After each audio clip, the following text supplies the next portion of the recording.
Eh bien bonsoir à tous les auditeurs et à toutes les auditrices de vipradioonline.fr. Nous sommes dimanche 21 novembre. Tout de suite notre podcast radio, le débrief sport à propos de voile avec la Transat Jacques Vabre 2021. Voici donc les actualités qui ont eu lieu cette semaine. Lundi 15 novembre, avarie de spi pour l'IMOCA MACSF de Isabelle Joschke et Fabien Delahaye. Il est tombé à l'eau, ce spi, et s'est ouvert en deux, mais les deux marins ont pu remonter chaque morceau à bord à prix d'efforts importants. Le classe 40 de Estée Le Draoulec ont fait un pit stop à Tenerife aux Canaries pour effectuer quelques réparations sur le bateau. Ils ont dû réparer le réservoir à gasoil qui s'était fissuré, une prise d'eau à reboucher par la crashbox via l'entrée de la sous-barbe et une autre prise d'eau également possible par l'arbre d'hélice du moteur.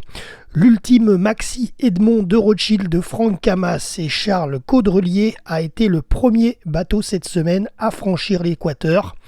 Deux fois du coup, puisqu'ils sont déjà remontés en Atlantique Nord après le détour à Trinidad et Martin Vaz. Mercredi 17 novembre, les leaders ont atteint leur point de passage respectif, donc Trinidad et Martin Vaz en ultime, Fernando de Noronha en Ocean 50, et chacun, donc les leaders et même le reste de la troupe, ont amorcé leur remontée en direction de la Martinique.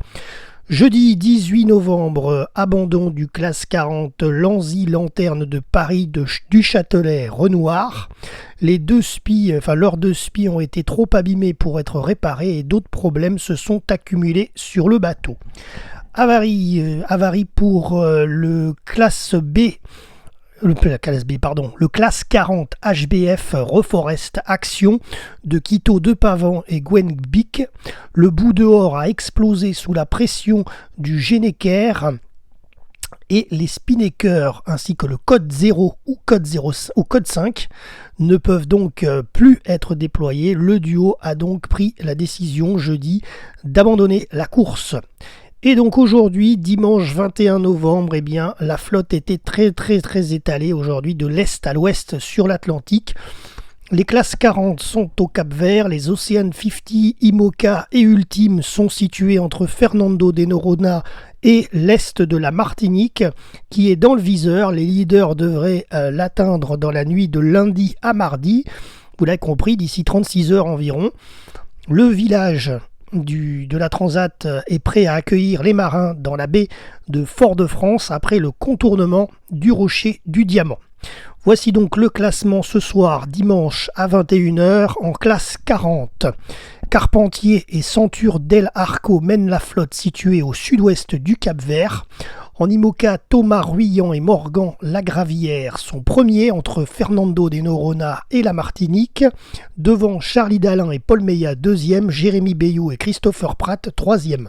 En Ocean 50, Rogue et Souben sont leaders et se situent à l'est de la Martinique. En ultime, le duo Franck Camas et Charles Caudrelier mènent le wagon juste derrière les Ocean 50. D'ailleurs, ils sont en train de les rattraper puisqu'ils ont fait le détour à Trinidad et Martin Vaz, contrairement aux Ocean 50 qui ont juste fait le détour, c'est déjà pas mal, à Fernando de Noronha. Armel Lecléac et Kevin Escoffier sont deuxième en ultime devant François Gabard et Tom Laperche, troisième. Voilà, c'est la fin de notre journal. C'était Jérôme pour RVPB vipradioonline.fr pour la Transat Jacques Vabre 2021 et à bientôt pour un prochain reportage.